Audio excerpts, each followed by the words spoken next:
히브리서 9장 마지막 부분입니다. 23절에서 28절까지입니다. 같이 읽습니다. 시작. 그러므로 하늘에 있는 것들의 모형은 이런 것들로서 정결하게 할 필요가 있었으나 하늘에 있는 그것들은 이런 것들보다 더 좋은 제물로 할지니라.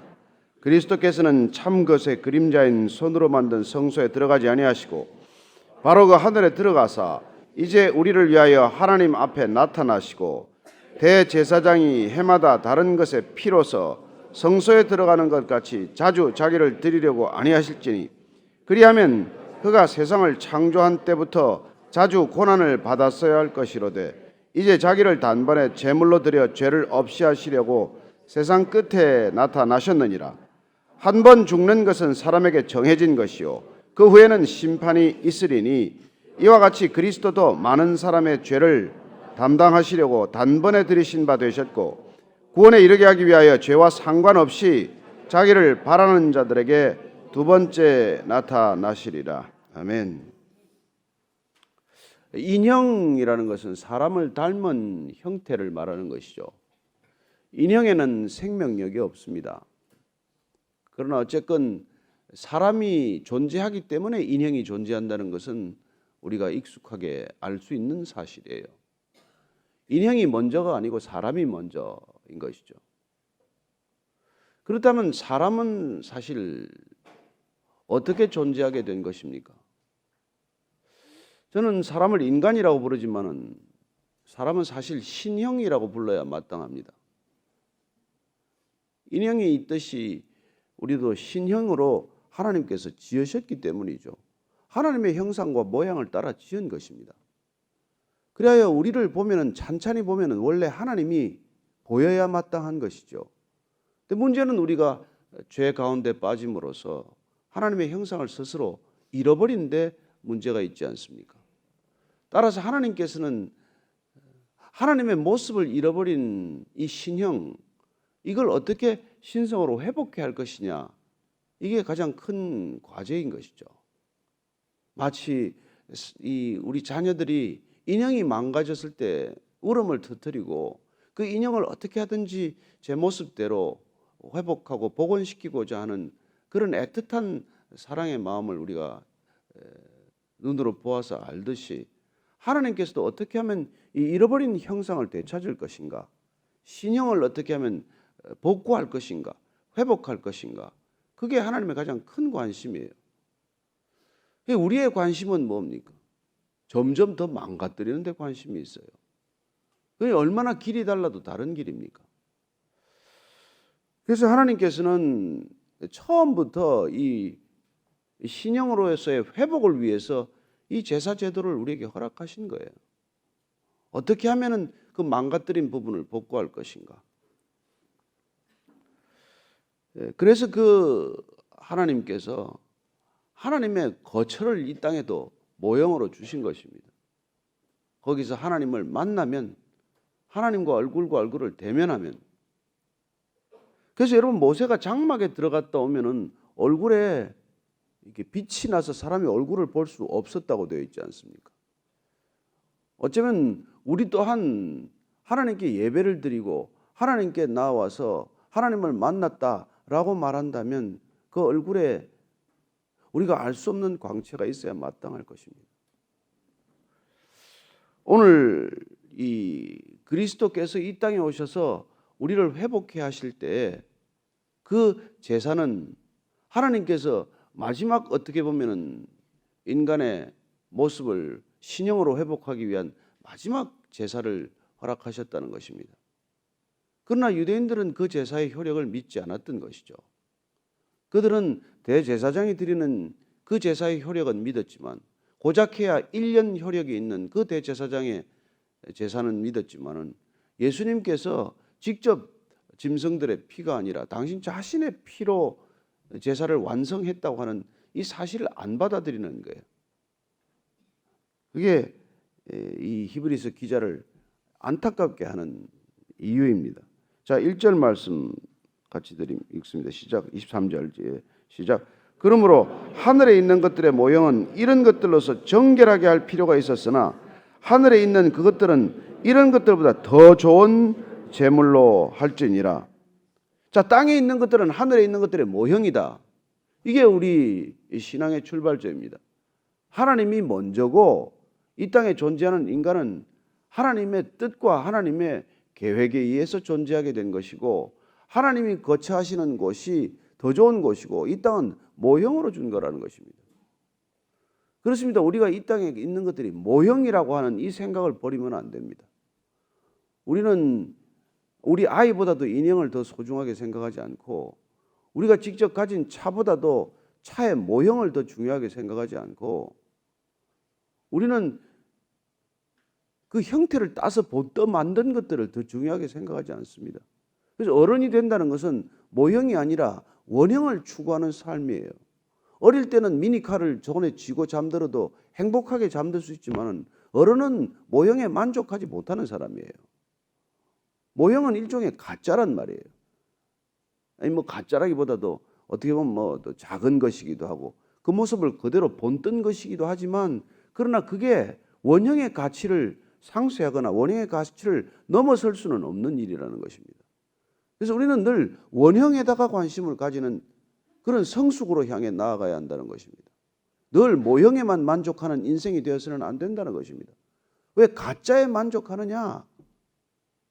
그렇습니다. 이 땅에 있는 것들은 모형에 불과한 건데 그 모형들을 그렇게 손에 쥐고 애지중지하는 삶을 왜 그토록 아직까지 살고 있느냐? 그렇게 우리가 아이들에게 말할 수 있는 것 아닙니까?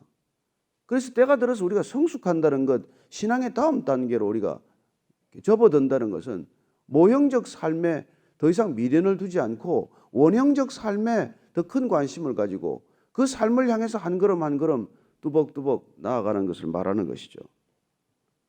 그런데 여전히 우리가 신앙 안에서도 그 모형에 집착을 한다면 그 모형 가지고 그냥 싸우고 한다면 어린애들이 그 인형을 뺏고 인형을 뺏기고 하는 데서 다투고 사는 것과 뭐가 다르냐는 말이에요. 그래서 일생 동안 아이들이 무슨 뭐 여자애들은 소꿉장난하고 남자애들은 병정 노름하듯이 어른이 되었어도 그 소꿉장난을 해서 집을 이렇게도 지었다가 저렇게도 지었다가 무슨 인테리어를 이렇게 바꿨다 저렇게 바꿨다가 또 무슨 뭐 당을 만들어서 여기 갔다가 저기 갔다가 이 사람 뭐고 저 사람 뭐고 그렇게 평생 살아가는 그런 소꿉장난 병정 노름이나 하고 있으니 모형적 삶에 만족하는 삶이란 말이에요. 어떻게 보면 우리가 신앙이라는 건 그 원형적인 모습을 늘 그리워하고 그 모습을 향해서 우리의 모습을 바꿔가는 삶이어야 할진데 그런 어리석은 인생을 다들 산다는 겁니다. 신앙을 가지고도 얼마나 안타깝겠어요. 그래서 예수님께서 이 땅에 오셔서 이제 그 노름에 종지부를 찍어라. 인생의 소꿉장난, 인생의 그 병정 노름에 이제 종지부를 그만 찍고 하늘나라에 참 소망을 가지라. 그래서 그분께서는 이제 제사 제도에 그렇게 우리가 인생 살아가면서 소꿉장난하고 병정 노름마다 생긴 서로 간의 상처, 서로 간에 찢고 뽑고 울고 싸우고 다투고 하는 이런 죄악된 세상에 그냥 그만 좀 종지부를 찍어라. 그래서 1년마다 제사를 지내는 것이 아니라 이제 단 한 번 마지막 제사를 드리는데 그 마지막 제사를 드리는 이유가 뭐겠어요? 종말이 가까웠기 때문이에요. 그래서 지금 주님께서 오셔서 더 좋은 제물로 드리겠다는 겁니다. 그 전까지 드린 제물과는 다른 제물을 드리는 것이죠. 자, 24절 25절입니다. 시작. 그리스도께서는 참 것의 그림자인 손으로 만든 성소에 들어가지 아니하시고 바로 그 하늘에 들어가사 이제 우리를 위하여 하나님 앞에 나타나시고 대제사장이 해마다 다른 것의 피로서 성소에 들어가는 것 같이 자주 자기를 드리려고 아니하실지니 만든 성소에 들어가는데 하나님께서는 그리스도를 통해서 인간 성소에 들어가게 하시지 않았습니다. 왜 멜기세덱의 반차를 따라서 오셨습니까? 레위 지파를 따라와서 뭐 아론 지파가 되면 대제사장이 되어서 그 모형인 성소에는 들어가겠지만 그러나 진정한 참 성소에 들어가지 못한단 말이에요. 그러니 늘 1년에 한 번 그 조마조마한 마음으로 들어가서 살 것인가 죽을 것인가 그 고민을 하면서 제사장 자신도 불안과 두려움 속에서 그 제사장이 들어갔던 것과는 이 땅에 예수님이 오셔서 참 성소에 들어갔는 것과는 비교가 할 수 없는 것이죠. 그 효력이나 그래서 예수님께서는 그 성소에 들어가지 않으셨습니다. 예수님께서는 예루살렘 성전에 들어가셨지만은 지성소에는 단 한 번도 들어가신 적이 없습니다. 잘 아시지 않습니까? 아마 그분도 제사를 드리기 위해서 지성소에 들어갔다고 한다면은 26절 이렇게 된다는 것이죠. 26절입니다. 시작. 그리하면 그가 세상을 창조한 때부터 자주 고난을 받았어야 할 것이로되 이제 자기를 단번에 제물로 드려 죄를 없이 하시려고 세상 끝에 나타나셨느니라. 매번 반복되는 제사를 드리기 위해서 그렇게 인간 대제사장으로 그분께서 그런 제사를 드리기 위해서 온 것이 아니라 이분 예수님께서는 그렇게 되면 세상 창조한 이후로 그분도 계속 때만 되면 와서 십자가를 졌어요. 십자가를 뭐 해마다 지시든지 아니면은 뭐 한 100년마다 한 번씩 지시든지 했어야 될 거 아니냐.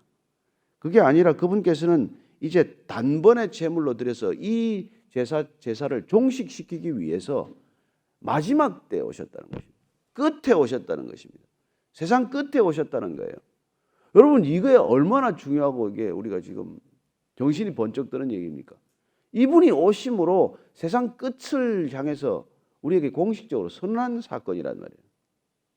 우리는 예수님 왔다 가신 지 2198년째인데 2019년인데 무슨 그게 종말이냐고 말할지 모르지만 그러나 그분이 이 땅에 오셔서 그 마지막 제사를 드린 까닭은 당신 자신을 들여서 제사를 드린 까닭은 이제는 이 세상의 종말이 가까웠기 때문에 그런 거란 말이에요.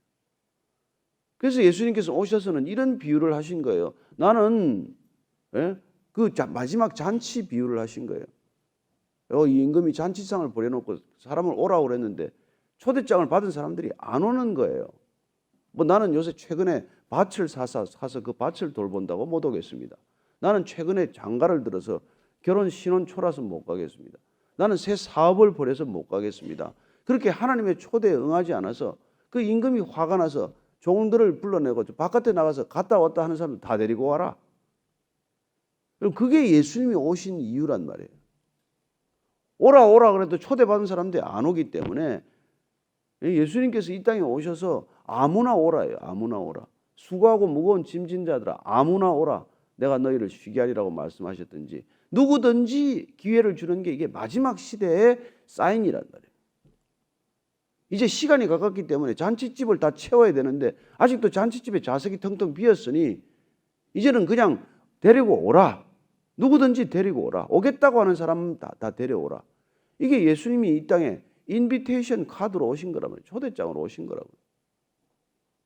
원래 이스라엘의 결혼식장이나 뭐 이럴 때는 여러분들이 잘 아지만은 그 첫 번째 초대장이 가면은 그 초대에 응하겠다고 하는 답을 보내야 됩니다. 그죠? 그래서 그가 RSVP라는 초대장이 있지 않습니까? 회뽕데 실브 블레. 답을 좀 해주세요. 올 건지 안 올 건지. 그러면 그 RSVP라는 그 초대장 밑에 글귀를 보면은 나는 가겠습니다라고 사인을 해서 보내면 이제 초대가 이제 접수된 것이고 그러면 잔치 직전에 또 초대장이 온단 말이에요. 한 번 더 고지서가 온단 말이에요. 마치 우리가 요새도 뭐 결혼할 때 그런 거 있지 않습니까? 초대장 찍어놓고 또 마지막에 전화 한 번 더 걸어서 진짜 오시는 거든지 뭐 이렇게 하듯이 그렇게 그 당시에 결혼 풍습이라든지 이런 것들이 이렇기 때문에 그렇게 길거리 나가서 데려오라 그런 이유는 온다고 한 사람이 안 오기 때문에 그런 거란 말이에요. 잔치집에 온다고 그러죠. 이스라엘 백성들은 하나님께서 오기로 초대를 받아서 그렇게 받아가지고 가기로 약속한 사람들이 이스라엘 백성들이. 그런데 안 오기 때문에 그 복음이 흘러 넘쳐서 이방인에게 가서 저와 여러분에게까지 이 기회가 온 거란 말이에요. 그냥 우리는 그냥 이 초대에 그냥 가면 되는 거란 말이에요. 가면. 얼마나 큰 기회가 지금 생긴 것입니까? 이게 예수님께서 단번에 제물로 드렸기 때문에 이루어진 일이에요. 예수님께서 그 당신 자신을 제물로 드려서 십자가를 지시고 우리의 죄를 다 탕감했기 때문에 그분의 이제 의의 옷을 입으면 우리는 쑥 들어가는 거예요. 그래서 지성소에 들어갈 수 있도록 저와 여러분들이 그분의 옷을 입는 것, 그게 우리가 성령 세례란 말이에요. 물 세례와 성령 세례를 받고 거듭나면 우리는 그냥 누구나 쑥 들어가는 거예요. 세상 끝에 나타나셨다는 거, 이걸 여러분이 기억하십시오. 우리는 지금 마지막 시대를 살고 있다는 것. 2019년이 이게 지금 시간이 많이 남지 않았다는 거예요. 마치 우리가 뭐 인간 이 지구 종말 시계를 보면은 지금 뭐 밤 11시 59분 58초 이런 초시계를 가르치고 있듯이 우리는 그런 시대를 살고 있다는 거예요.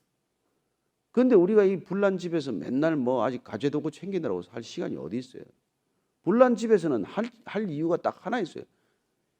누가 이게 지금 데리고 나가야 될 사람이 없나? 집에 아이를 혹시 두고 가는 일은 없나? 누가 부모가 지금 병석에 누워 있는데 우리가 그냥 돈 지갑만 가지고 나가는 사람이 어디 있어요? 누가 그랬다가 이혼당했다는 거 아닙니까? 마누라는 안 챙기고 지갑만 챙겨 나가다가. 그러니 우리가 불이 났으면 당연히 사람을 챙기고 생명을 챙겨 나가듯이 우리가 마지막 정말 종말의 시대라고 이빨린 소리가 아니라 그런 종말론적 역사관을 가지고 종말론적 시간관을 가지고 산다면 우리는 생명을 구하는 일밖에는 더 신경 쓸 게 없단 말이에요. 그래서 우리가 뭐 옷을 입고 뭐 연극을 같이 데려가고 뭐 여행을 같이 가더라도 그 사람을 거기서 끄집어내기 위해서 그걸 우리가 따라가 주는 거지 우리가 거기 빠져서 허우적거리는 게 아니란 말이에요. 우리도 집도 고치고 옷도 사 입고 뭐 백화점도 다니고 하지만은 가는 이유가 그게 좋아서 가는 게 아니란 말이에요. 그래서 모든 관점이 사람에 맞춰져야 된다는 그 얘기입니다. 우리 삶의 중심은 우리 신앙의 중심은 더 이상 물질적인 것이 아니라 그 사람과 그 사람의 영혼에 맞춰져야 여러분 갈등이 없죠. 그게 자꾸 헷갈리니까 뭐 이게 오락가락하니까 그렇게 양다리 걸치고 살면 가랭이만 잘못하면 찢어진다는 말이에요. 아주 한쪽에 산 사람들은 당당하고 그냥 힘있게 사는데 양다리를 벌리고 사니까 아무 힘이 없죠. 무슨 걸음이 걸어져요. 양다리를 벌리고. 그래서 저와 여러분들이 정말 이 날마다 이 신앙의 길을 간다는 것은 어떻게 보면 너무나 당당한 걸음이죠.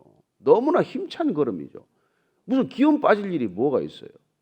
기운이야 여기저기 관심을 많이 가져야 흐트러져야 기운이 빠지지. 한 가지 관심을 가지고 사는데 왜 기운이 없어요?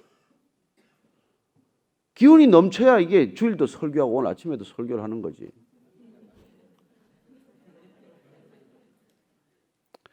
그래서 저는 여러분들이 정말 이 세상에 우리가 살아가는 이유가 그저 한 사람이라도 더 구원하고자 하는 이 주님의 목적과 합치될 때 그러면 주님이 약속한 대로 이루어지는 걸 보라는 거예요. 먼저 하나님의 나라와 그 의를 구하라. 곧 생명을 먼저 찾으라니 생명을 경시하라.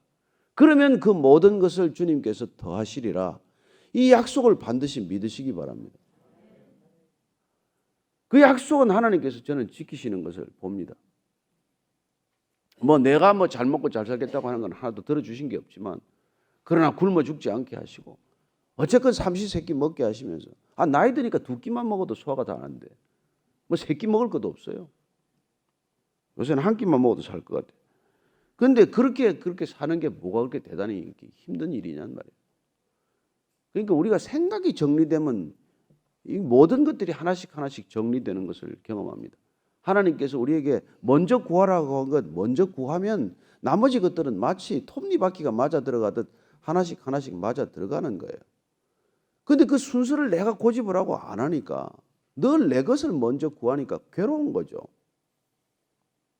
그래서 참 우리가 이 기도의 장에서 구할 거를 우리가 뭐 그렇다고 급한 걸 구하지 말라는 게 물에 빠지면 뭐 살려달라고 먼저 고함을 질러야죠. 그러나 물 밖에 나와가지고도 내 보따리를 내놓으라는 사람처럼 살아서는 안 된다는 것입니다. 한번 물에서 구원받았으면은 이제는 물에 빠진 사람 구원하는 게 목적이지 물에 빠진 내 보따리 찾는 게 내 일생의 관심이 아니란 말이에요. 우리가 그렇게 살아야 되지 않겠습니까? 네. 자, 중요한 것은 무엇입니까? 우리가 전해야 될 메시지 27절입니다. 시작. 한 번 죽는 것은 사람에게 정해진 것이요 그 후에는 심판이 있으리니 이게 무서운 이 얘기란 말이에요. 한 번 죽는 것은 정한 이치니 우리가 누구든지 죽는단 말이에요. 그러나 문제는 이 세상 사람들은 한 번 죽으면 끝이지 뭐가 또 있냐 이 얘기 아니에요. 그러나 우리는 한 번 죽는 게 끝이 아니라 그 이후가 문제다. 한 번 죽는 것은 100년, 50년의 삶의 문제지만 그 다음은 영원의 문제로 넘어가는 것이기 때문에 그래서 우리가 이 삶을 해석하는 기준을 우리는 분명히 다른 기준을 가지고 있단 말이에요. 우리는 이 생명의 기준은 오직 하나예요. 영혼을 얻기 위한, 영혼에서 다음 장으로 넘어가기 위한 그 시간일 뿐이라는 거예요. 우리에게 생명의 기회가 주어진 것은 영생을 선택할 기회가 주어졌다는 한 가지 가치 때문에 우리가 살 가치가 있는 거예요. 이게 끝이라면 뭐 쾌락주의로 빠지건 허무주의로 빠지건 우리가 뭐 그 사람들에게 할 얘기가 없어요. 그렇죠. 뭐 당연히 뭐 이게 끝이기 때문에 쾌락만은 쫓고 사는 것이죠. 뭐 즐기자. 오늘 하루 즐기면 되는 거지 뭐. 그러나 그렇게 점점 즐기다가 사람들이 어떻게 빠집니까? 쾌락주의는 허무주의로 빠지게 돼 있어요. 쾌락으로 만족이 됩니까? 중독으로 만족이 되냐고요. 그래서 그들은 하나님을 아무리 부인하고 거부하더라도 채워지지 않는 빈 공간, 하나님께서 허락하신 공간이 있다는 걸 결국은 늘 한쪽에 머리가 이렇게 끄덕끄덕이가 잡혀 있는 것처럼 자각되기 때문에 늘 불안하고 늘 죄책감에 빠져 있고 늘 사람들과의 관계가 불편한 거예요. 여러분, 사람들과의 관계가 불편하시면 나를 돌아봐야 됩니다. 내 안에 뭐가 안 채워졌기 때문에 이렇게 사람들하고 관계가 불편한가? 왜 저 사람하고 관계가 불편한가? 저 사람의 문제가 아니라 내가 채워지지 않은 게 있어서 불편한 거예요. 하나님이 계셔야 할 자리에 내가 들어앉아 있기 때문에 다 불편한 거예요. 거기서 걸어 내려오면 그냥 모든 게 순탄할 텐데. 그렇습니다. 내가 그 자리에 앉아서는 누구도 사랑하지 못합니다. 이 빨린 사랑이죠. 거기서 내려와서 사랑의 그 샘이 거기서 터져야 인간을 사랑하고 그리고 비로소 생명에 눈을 뜨게 되고 생명의 가치에 눈을 떠야 입을 열어서라도 복음을 전하고 그렇게 되는 것이죠. 그 모든 순서가. 그 후에는 심판이. 그때 우리가 심판이 두려워서 사는 건 아니에요. 우리가 뭐 비자가 없으면 미국 들어가는 게 얼마나 불안하겠어요. 근데 비자 받은 사람이 미국 가는 게 왜 불안해? 외국 가는 게 왜 불안하겠어요? 심판 때 통과하는 게 뭐 어려울 게 뭐가 있습니까? 뭐 범죄를 지었어요. 뭐 옛날에 뭐 미국 안에다 탈세한 게 있어요. 그러나 우리가 죄를 지은 사람들은 늘 그 심판대 앞이 조마조마하듯이 우리가 살아가면서 정말 그분 안에서 누리며 구원을 마음껏 노래한 사람은 거기 가는 게 아무 문제가 없어요. 구원받았나 내가 뭘 못 받았나 이게 늘 조마조마한 사람이 그 심판대 이러면 불안하겠죠. 그래서 주님께서는 이 땅에 온 이 생명의 기회 가운데서는 심판하러 오시지 않았다고 말하는 거예요. 지금 이 생의 기회는 구원의 기회다. 나는 심판하러 온 것이 아니라 구원하러 왔다. 내가 누리고 있는 이 삶의 시간, 이 생명의 시간, 이때 넌 영생을 받을 수 있는 유일한 기회 찬스이기 때문에 지금 받으라. 지금 비자 좀 받아놔라. 갈 때 그러지 말고. 그때 또 누구는 죽기 꼴깍 숨 넘어가기 전에 받으면 되지. 왜 젊어서부터 받아가지고 힘들게 사냐고 그럽니다. 그건 구원을 몰라도 한참 모르는 소리죠. 그건 시궁창에 사는 게 항상 기쁘다고 말하는 사람의 주장이에요. 바퀴벌레 같은 주장입니다. 나는 평생 시궁창이 좋으니까 시궁창에서 살다가 그냥 죽기 전에 뭐 햇빛에 나가면 되지 뭐. 그런 얘기나 마찬가지예요. 늘 햇빛 안에 걸어가는 그 자유나 그 기쁨과 그 만족을 모르기 때문에 그런 소리를 하는 것이죠. 한 번 죽는 것은 정해진 이치지만 그 후에 심판이 있다는 것. 그렇습니다. 영생과 영벌의 갈림길이 있다는 것. 우리가 지금 누리고 있는 이 육신의 생명의 기회는 영생과 영벌의 갈림길을 선택할 수 있는 찬스가 지금 주어졌다는 것. 이게 우리 생명의 가치요, 이유요, 목적이라는 것입니다. 이거 하나 잘하기 위해서. 이거 잘 되면은 나머지는 저는 여러분들이 걱정할 거 없다고 믿습니다. 28절 읽고 마칠게요. 시작. 이와 같이 그리스도도 많은 사람의 죄를 담당하시려고 단번에 들이신 바 되셨고 구원에 이르게 하기 위하여 죄와 상관없이 자기를 바라는 자들에게 두 번째 나타나시리라. 그렇습니다. 이게 초대교인들은 늘 마라나타 이게 인사예요. 다시 주님 오시옵소서. 그분의 재림은 무슨 뜻입니까? 그분의 재림은 영생과 영벌에 대한 확실한 심판이기 때문에 그래요. 그래서 그분의 재림을 우리가 바랐던 것이죠. 우리는 어쨌건 정말 많은 사람의 죄를 담당하시려고 단번에 제물이 되신 예수 그리스도의 십자가의 용서의 효력을 믿고 그분께서 우리를 특별히 사면하셨다는 것을 믿고 그 사면에 합당한 삶을 살 수 있게 되기를 축복합니다. 그렇습니다. 그래서 묶여 사는 사람들처럼 살지 마십시오. 저와 여러분들은 풀려난 사람처럼 사십시오. 풀어줬는데도 노예처럼 살지 마십시오. 자유인인데도 종처럼 살지 마십시오. 우리는 세상의 종이 아니라 기꺼이 우리를 풀어주신 하나님께 내가 그렇게 종되기로 결정했기 때문에 귀에 마치 귀걸이를 뚫어서 내가 종된 신분을 확인하듯이 하나님, 이제는 하나님 한 분께만 속한 자가 되었습니다. 그렇게 자유할 수 있는 저와 여러분 되기를 축복합니다. 그래서 너무 시험 들지 마시고 오늘도 살아가면서 이렇게 저렇게 부딪히는 사람들과의 수많은 관계가 있겠지만은 패스, 통과하고 지나가시게 되기를 바랍니다. 그냥 한마디에 또 붙들려 가지고 그 말을 묵상하지 마시고 인간이 하는 말 제발 묵상하지 마시고 하나님의 말씀 좀 묵상하고 사시게 되기를 축복합니다. 네, 오늘 기도할 때 하나님, 주님께서 우리를 구원하신 이 구원의 능력과 효력을 헛된 것으로 만들지 않게 하여 주옵소서. 구원을 모르는 자들에게 주님, 구원 전하는 것 이외에 이 생에서 더 많은 보상, 더 많은 가치 있는 일이 없다는 것 오늘 알게 하셨사오니 다시 한번 오늘 만나는 사람마다 식사를 하건 백화점에서 만나건 아니면 영화관에서 만나건 누구에게도 생명을 전하는 생명의 통로가 되게 하여 주옵소서. 이제는 생명의 주인 되셔서 이 땅에 생명을 죽은 자들에게 접붙여 주신 우리 구주 예수 그리스도의 은혜와 생명의 길을 따라올 때 영원한 거처를 마련해 놓으신 아버지의 사랑과 날마다 땅에 무너질 장막집이 아니라 영원한 거처를 바라보고 소망하게 하는 성령님의 이끄심이 오늘 주께서 우리를 부르시되 영생으로 부르셨다는 믿음 하나로 이 땅의 모든 고난과 환난과 고통을 이겨내는 이 자리에 고개 숙인 모든 승리의 사람들, 참된 믿음의 형제 자매들 위해 지금부터 영원까지 함께 하시기를 간절히 축원하옵나이다. 아멘.